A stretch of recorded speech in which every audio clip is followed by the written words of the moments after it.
Hello everyone, welcome back to my YouTube channel DataSpeaks. In the series of Netflix stock price prediction Streamlit app using regression machine learning, we have covered a lot already in this project, including importing necessary libraries, setting up the display in the Jupyter notebook, importing the data, displaying the first 5 rows of the data, displaying the last 5 rows of the data, displaying the sample shuffled indexes of 5 rows, defined 5 here. You can define more.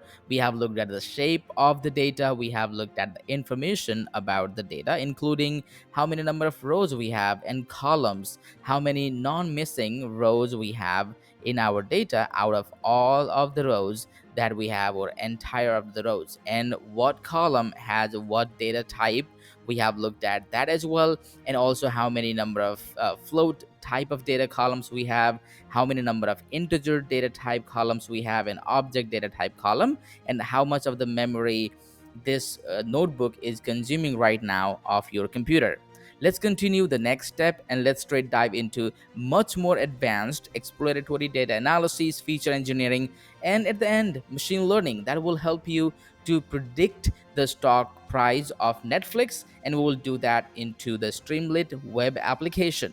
So welcome to this video. Let's continue and let's dive into the project. And if you have not already subscribed to my YouTube channel, please subscribe and hit that like button to this video.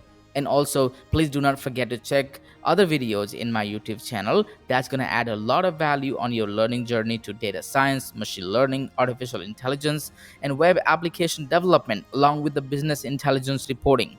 So thank you for doing that. And also, please watch this video until the end. I promise you will have a lot of value of your time investment. And please hit that like button to support this video. Let's begin with checking the columns in the data. So checking the columns in the data, I will do df.columns.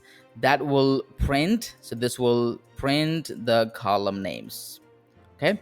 I will hit run and you can see that the data has the date, open, high, low, close, adjusted close, volume, etc.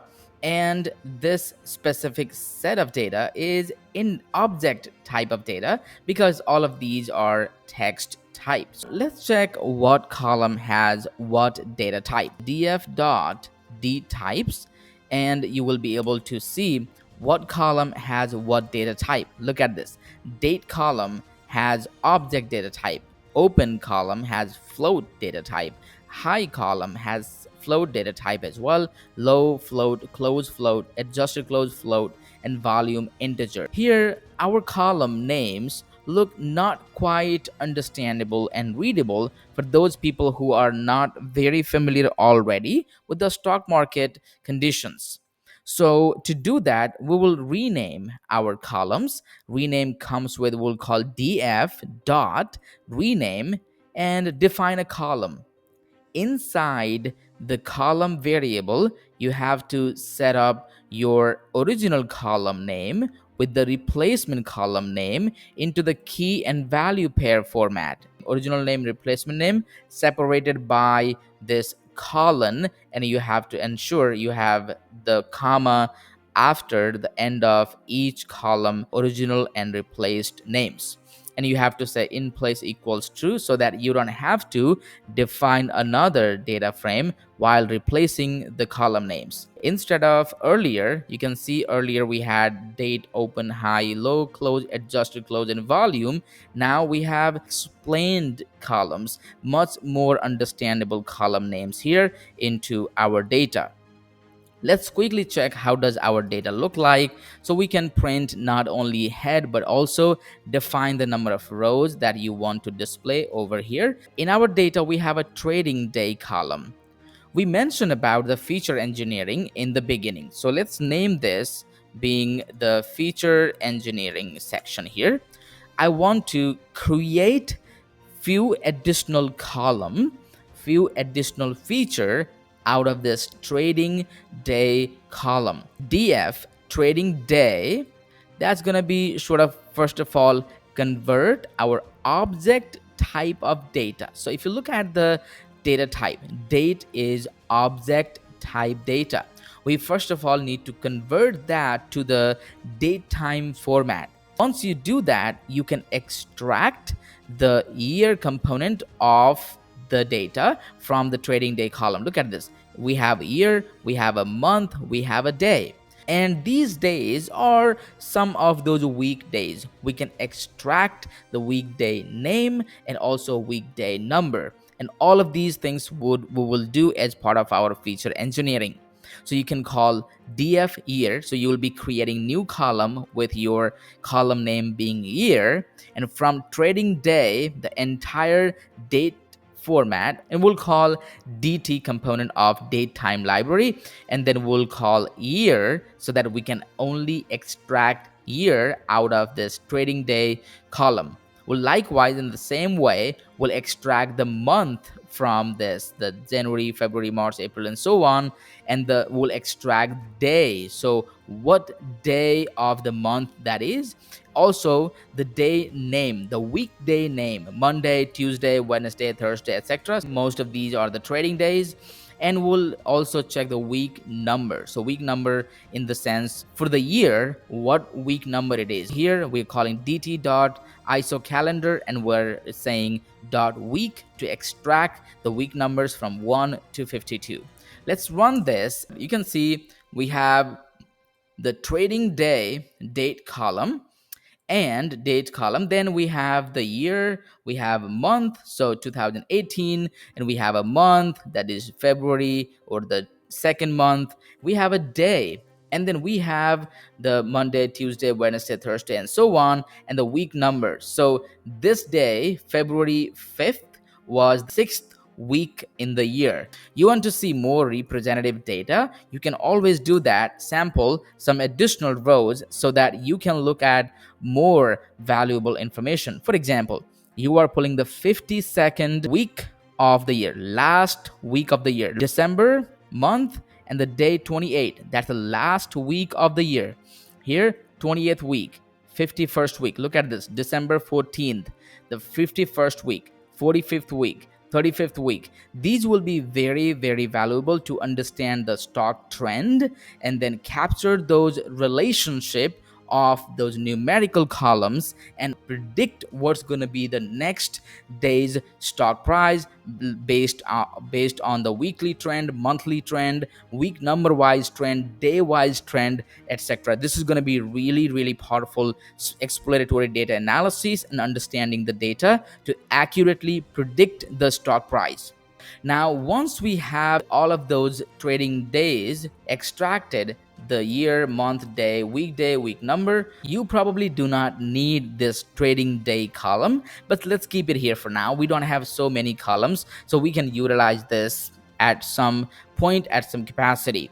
Let's continue with our next step of the data exploration, which is basically the core of exploratory data analysis. I want to do the statistical analysis here. How would I do that? I will call df.describe and open close parentheses. And if I hit run, I will see a bunch of information over here. This is for each individual columns. These are numerical columns in our data. If I scroll this way, so year, month, day, week number, etc. For each of those, I will see count of number of valid rows, average value in each of those columns, including here we have the trading day, which is basically date time column is not really valid here, but open price minimum is 233.919998, high price 250.64,99994, and low price same way, close, adjust, and then trading volume, etc. Here 25th percentile or first quartile for all of these columns, all the numerical columns over here. We can also see 50th percentile or median.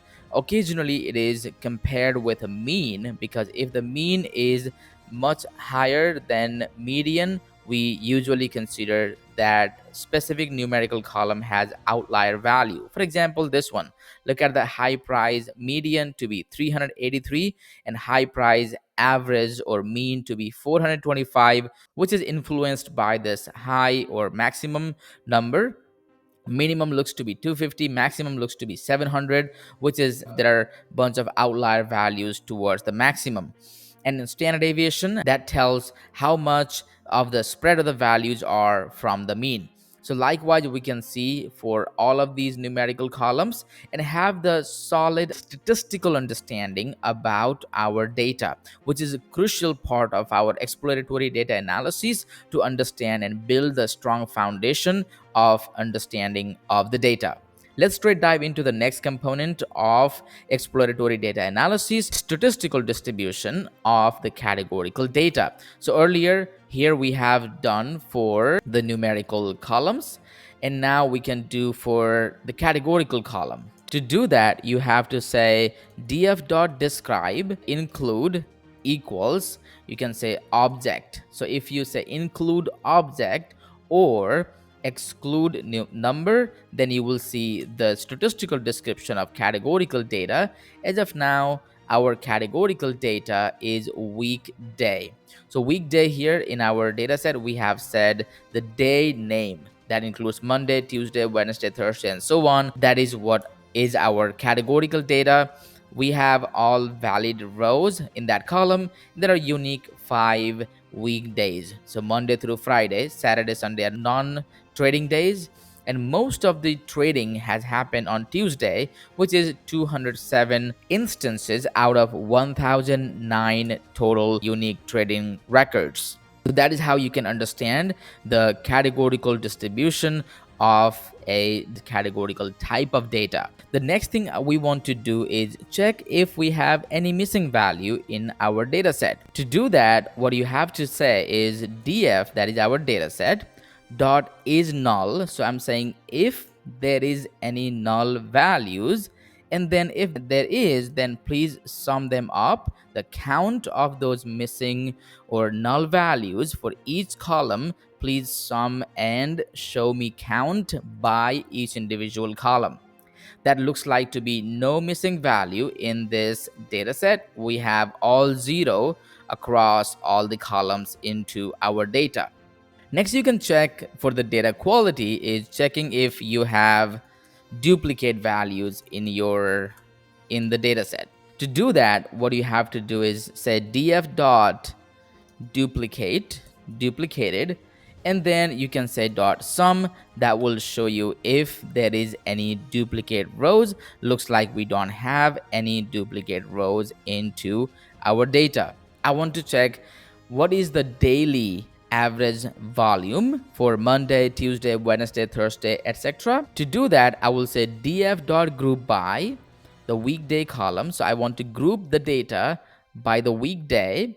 And then what I want to do is I want to take the average of the trading volume, and I want to sort those in the descending order. So ascending equals false is going to be descending, and I want to round to 2 decimals. If I hit run, you will see average volume for each trading days. So Wednesday, Friday, Tuesday, Thursday, Monday, and so on. So you have a short values here. So if you remove that, it will probably give you the data short order. So you can always keep that there or remove it based on your preference. So here you can see Friday, Monday, Thursday, Tuesday, Wednesday. Looks like it is going into the ascending order. Now you have a strong idea which day most trading is happening. The next thing I want to check is which is the month with the highest average trading volume. So earlier I did with the weekday. Now I want to check average monthly trading volume. I want to round the values to the 2 decimals. And look at this here. We have the trading volume across all the months on an average. This is a great way to understand the data and build strong foundation, strong knowledge about the data before you build any predictive algorithms. Now let's straight dive into the most important component of exploratory data analysis, which is called data visualization. Visualizing the data with the help of graphs and bar charts. and line charts and scatter plot, etc. Let's begin with univariate analysis, which means look at one column at a time.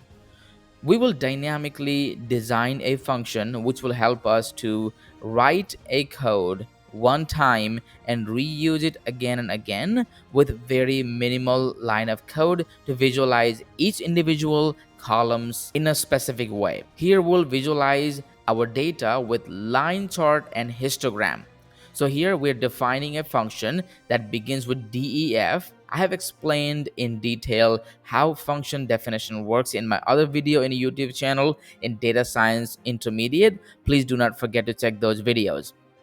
Begin with def and name the function that you want to give, and then put the column here as a placeholder parameter which will take the column later.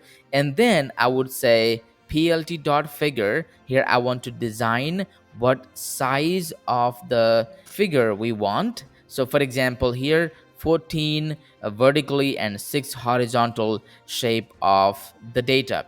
Now I want to have a subplot 1 to 1, means here I want to have a one single row with two visual and one single size of the column. That's how we want to design. And I want to first begin with the line plot. So line plot, basically I want to see the trend line of a specific column that we want to define over here, with the trading day being in x-axis. So I want to do the time series visualization going from left to right in x-axis, and y-axis I want to have a numerical column.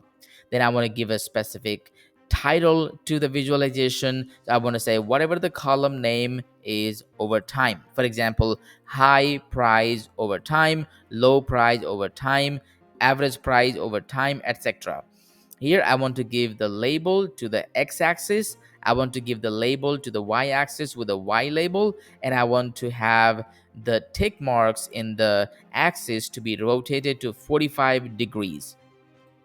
Then the next subplot, so earlier I had out of one entire visual, I want the second visualization. So here one single plot with the two combination of visuals, I want the second. Here I had the first one, now I want the second one to be histogram here. So if you look at this visualization aesthetics here, I'm calling seaborn.histplot. In my data frame, I want to give now x-axis to be the numerical column. Histogram typically has only one column in the x-axis, and then I want to have the line distribution line to be in place or displaying.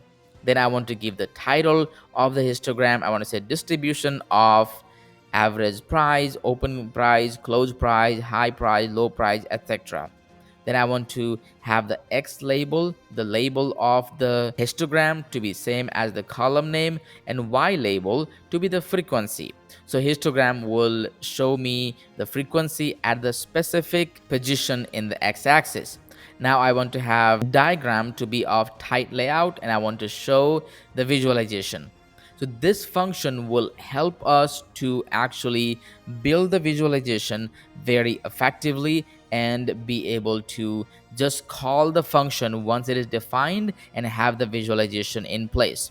So let me execute the code, and our function is ready to be used and have the individual columns being visualized.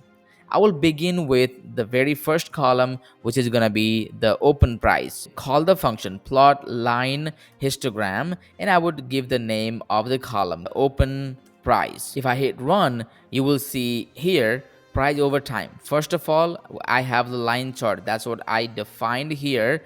Our first visualization to be the line plot, with x-axis being the trading day. If you look at this here, in x-axis we have the certain dates being displayed. Because of the size of the display here, we cannot show all of these date values, but here look at this. The trend first goes upward, slide down, then upward, then significant down, then up, significant up, then some sort of similar trend, and we have a significantly down, and then it is going upward unless we have some dips in between. So ups and downs are going on. We can see that Netflix stock price trend is heading upward in overall, but we can see the big dips there, and these are the major factors we want to analyze. Why all of a sudden stock price of Netflix shot up and all of a sudden why it fell down? These are the key factors that individual that wants to do the trading on Netflix stock price may want to analyze and understand those components. Same way we can visualize this open price here.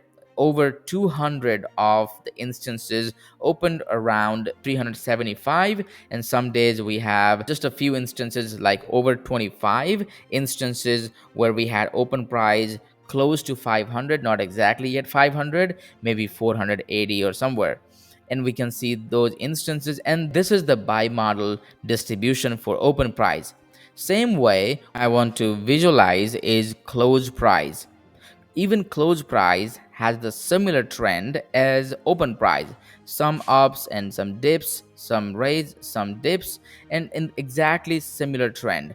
Looks like open and close price have somewhat similar trend or similar correlation, so that we can see the similar values between open price and the close price as well. We can look at the high price. You can see nearly similar trend over high price too. Later words, we are going to check what is the correlation between open price, close price, high price, average price, etc., and understand if they have close to 100% or one correlation, so that we can understand if open price is high, close price also is high price is also high, and vice versa. So these are the way that we understand the data in depth. We can look at one more, which is low price. And here low price also has exactly similar distribution, both line chart and histogram.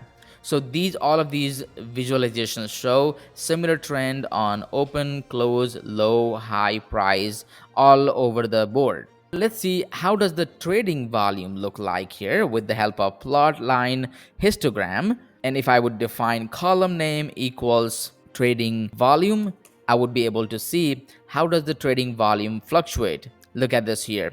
On these days, we had a significantly large number of trading volume, close to 60 million trading volume here, close to 60 million trading volume here as well. But most of the trend, except few ticks and dips, we have the trend around anything between 500,000 to 2 million. That's what is the general trend look like over here.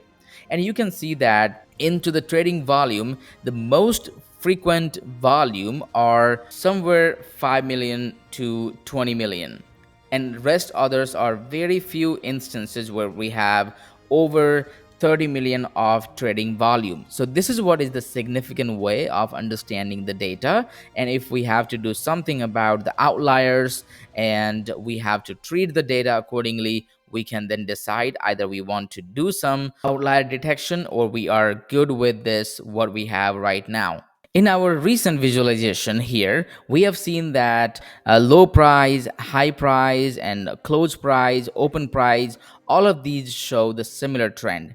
Let's look at in one single visualization, are they really of the same trend or it is just by chance? So we are putting all the line plot, so I'm calling seaborn line plot, on the same visualization. I'm calling open, close, high, low price, and I want to see if those lines align together and show the similar trend. I will then put all the title, label, and legend, etc., and I will rotate the axis to be 45 degrees and show the plot.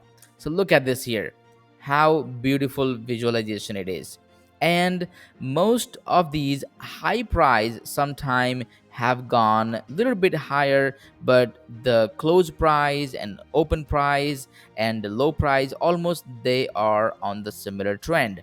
So sometimes low price may go a little bit dip here, a little bit dip here, a little bit dip here. So these help us to understand how does the actual trend look like here. Some green lines always are on the top because understandably they are the high price, and open and close price are intended to be somewhere in the middle, and that's where the trend we can see. But peak and the down, peak and the deep are on the similar trend. But if we look at the general trend, all different type of price trend look on the similar trend. They are not showing any different nature rather than one another. So that's a good idea, good way to understand. When specifically it comes to the linear regression, we'll be taking some assumptions that is called multi-collinearity. From this visualization, we can clearly see that open, close, high, low prices have very high correlation with each other. To validate that understanding, I want to plot a correlation heat map that shows the magnitude of the correlation between columns. And to do that, what I would say is I would have a correlation matrix variable defined with the numerical column. I have specified which are my numerical columns here: open, close, high, low price, adjusted close, trading volume, and price percentage change. And I want to call categorical columns to be date, ticker, year, month, day, weekday, week number. These are actually categories, not necessarily continuous values. So I want to visualize the correlation of the numerical columns to understand if they are correlated with each other or not.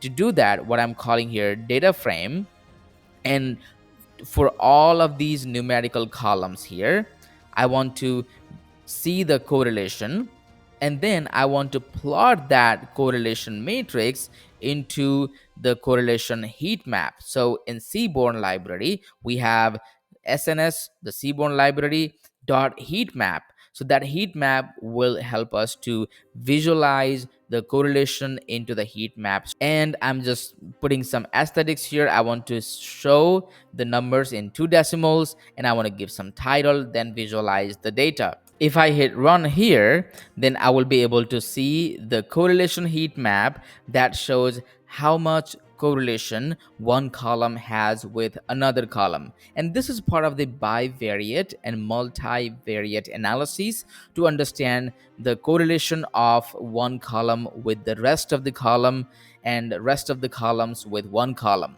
If I look at here, open price has 100% or one correlation with open price itself, of course, as understandably, and close price, high price, low price, adjusted price, etc. However, open price has a negative 0.42 correlation with trading volume. That being said, whenever trading volume is higher, open price looks to be the lower, or whenever we have low open price, then trading volume seems to be really high. It is expected that whenever someone sees open price to be lower, then trading volume will be higher. So there will be significantly high opposite correlation. So we can see the magnitude to be negative 42. That means whenever open price is lower, trading volume is higher. And whenever trading volume is high, it looks like there was 0.42, or we can also say 42% of the time we can see that open price was lower. So that's the idea. Similar way, closing price, high price, low price as well. So whenever prices are down, trading volume seems to be higher. That is why we have a negative correlation there.